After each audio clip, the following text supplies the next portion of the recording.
Hey guys, so a few of you had asked for me to do a fun workshop exploration video of seeing what I can find, and well, it's not really that fun because coming back here just reminds me of how growing up in squalor, it's very difficult to stop being a hoarder unless you move away, because like in this case, my mother became a hoarder to a very bad degree. And when you live with that person, it's so difficult to stop that, because like it even gets to the point where like they blame you for wanting to clean up stuff, and like, oh, you see an issue, you see all the mouse poop, well, you're the fault. And so it brings back a lot of bad memories.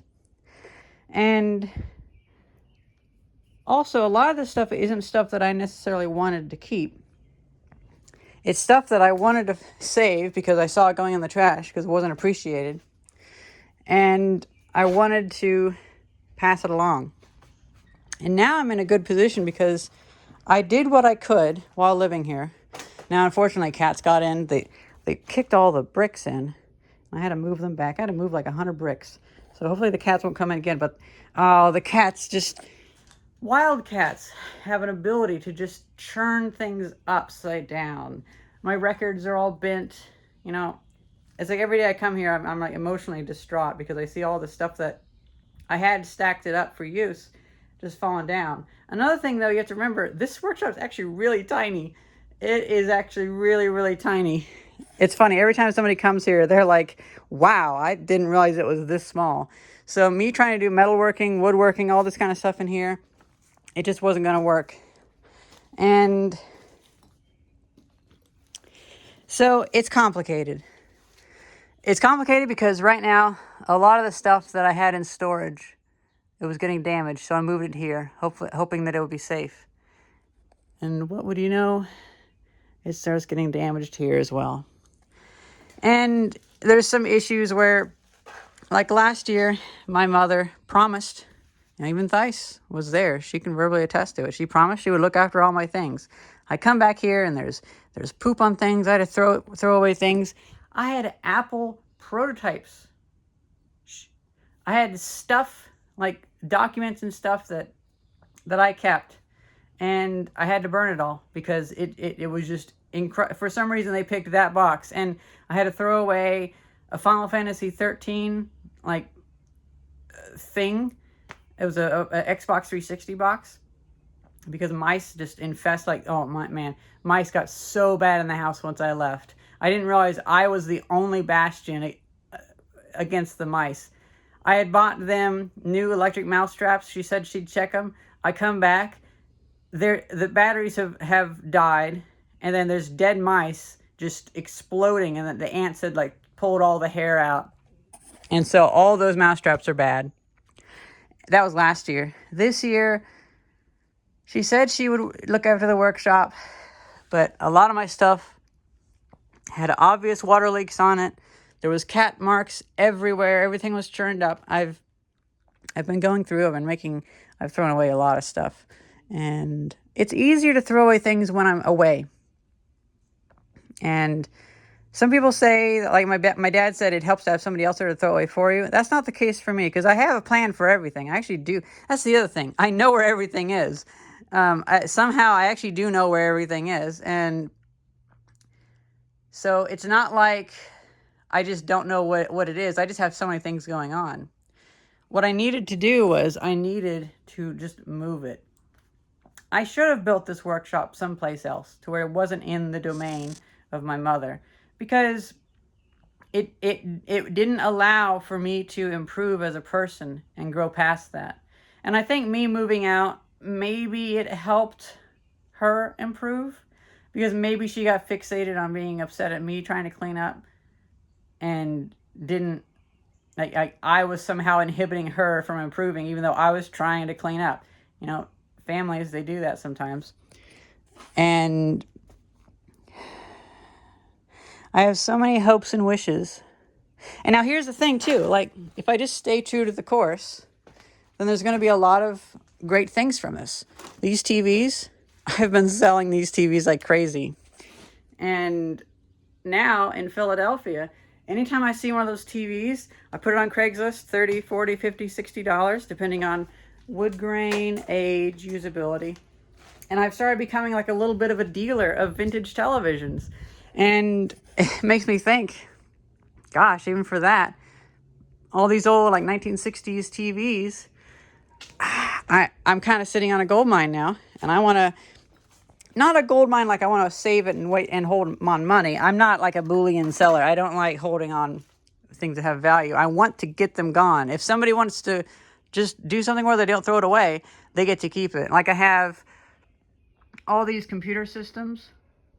A lot of these computers, I found them in the trash. I didn't have time to work on them, so I was like, you know what? This will be cold storage. And now this is actually what this workshop's perfect at. All those computers were going to go in the trash. That compact server over there, you know, that doesn't deserve to be in the trash. Somebody will want that. If that gets mouse poop on it or cat poop on it, well, somebody will want it enough to clean it up. It's the other stuff, though, that is my actual tools that it's difficult to handle because I have tools in here. This is storage just for relics that I know somebody else will want, like old 1980s monitors and stuff like that. And yet it's also where I was trying to do most of my work. And that's where it fell short.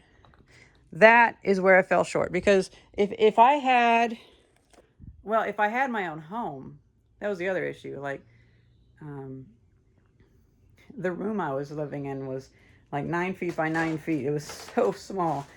And I just needed to get my own place, which now we have it. And now I have access to a whole warehouse, which can be my building area. And now that I'm actually out of poverty, for the most part, I only make about $10,000 a year. But, you know, coupled with me and Thais, we're out of poverty. You know, I do my part to help people around town. And I do a lot of things for free. But then the work that I do for free, I get paid for because you guys help me on Patreon. So I feel like, you know, that's almost like a charity. Because there's things in life that if you only did them because you got paid, nobody would do them. But it'd be nice to have them done. Like, you know, sometimes I just go out and put a little bit of paint on a nick on a pole or something like that. It's just these little things that I spend time doing, and it stops the rust from spreading or something like that. And so we have a nice thing going on. It's just that it is a very emotional mess coming back here because, well, this is so small. And like, for instance, since I was a kid, I had like sciencey stuff in my room and a workbench and all that. And about 5 years ago or so, I decided to start cleaning that up. And I wanted to move the workbench out, but my mom didn't want that to happen. She was like, no, what if I want to do work in my bedroom? And I was like, but can I not have a bedroom? So the biggest issue is that everything's mixed. I don't have a place to store things for deep storage. I don't have a place to just work on things. Well, now I do. It's just that the place to work on things is in Philadelphia. And the place to store things is here. And I didn't realize that I would be all on my own when keeping this building up. I thought that when she said that she would look after everything, that she would actually look after everything. But you can't get somebody to see something that they don't see. Like, there'll be just loads of mouse poop in the house on like the kitchen countertops. And she'd be like, oh, it's just mouse dirt. I can wipe it up if you want. It's like, it's not about if I want it. It shouldn't even be there. You shouldn't want it to be there. You should want it to not be there. You should see that as an issue. And so it's whenever we come to just a difference in how somebody estimates themselves. And you run into this issue a lot with family members.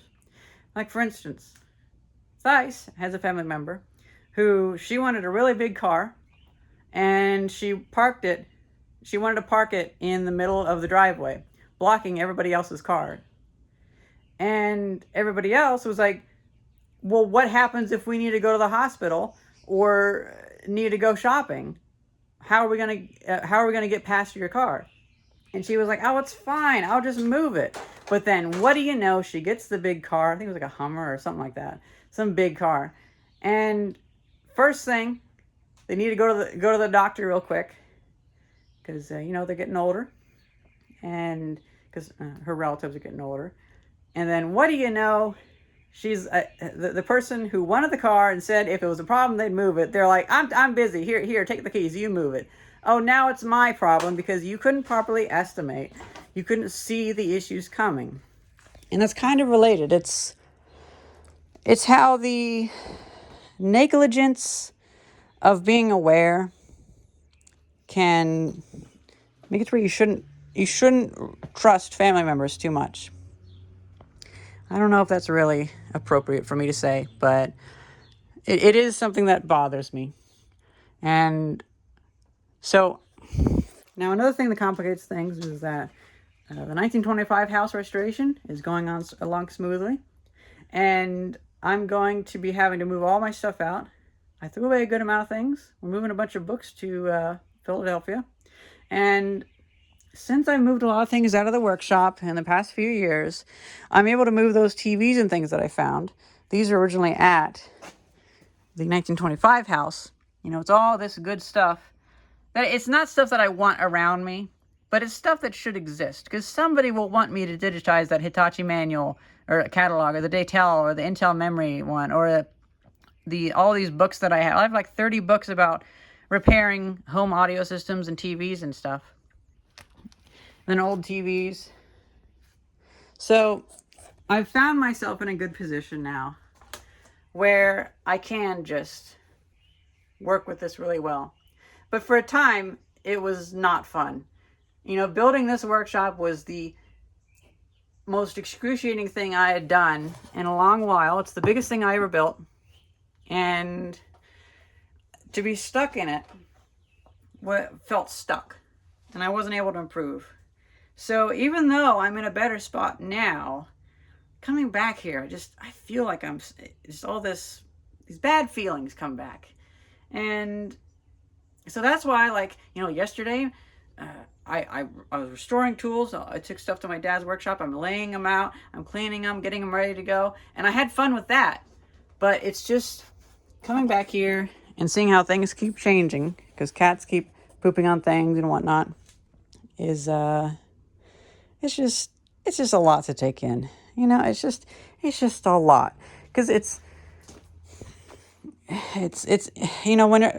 at what point from being a kid to being 20 do you just all of a sudden become a non-hoarder when you live with a hoarder? At what point is that the case? Well, there is no point whenever you just think, okay, I'm going to stop being like the other people in this household. You just get kind of wrapped up in that. And it took me until I already left and lived on my own. And then, again, I wasn't very happy out there, and I probably should have gone somewhere else. But I thought that coming back here would be pretty nice, because my mom made it seem pretty nice. And it ended up being pretty well, but it may not have been the best thing for me, looking back now. And I feel like, I don't know if I set her off in a good position or not, but I hope that we're in a better position now. And now I'm in a position where, some of the stuff I got 10, 20 years ago, and I've been trying to preserve it. And now we're in a position where people want this stuff. They want these old blowtorches. And I get to give them away. And now I'm looking at making a hardware store where I'm not necessarily even going to sell them. Somebody will walk in and they'll want to know how a blowtorch works, and I'll get to give it away.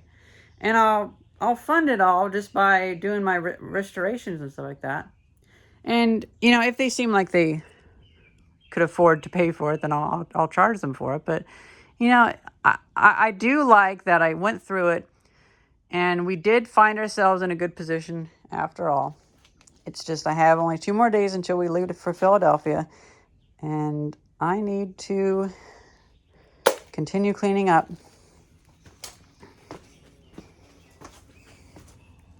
I've made about 5 of those piles, just getting rid of so much stuff. And I'll probably make about 2 or 3 more. Well, that's pretty much it. Just a little quick talk about some of the complications with this. Just because there's still a lot of unfinished business with this.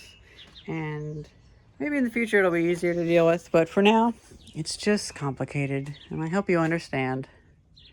Thank you very much for watching. See ya.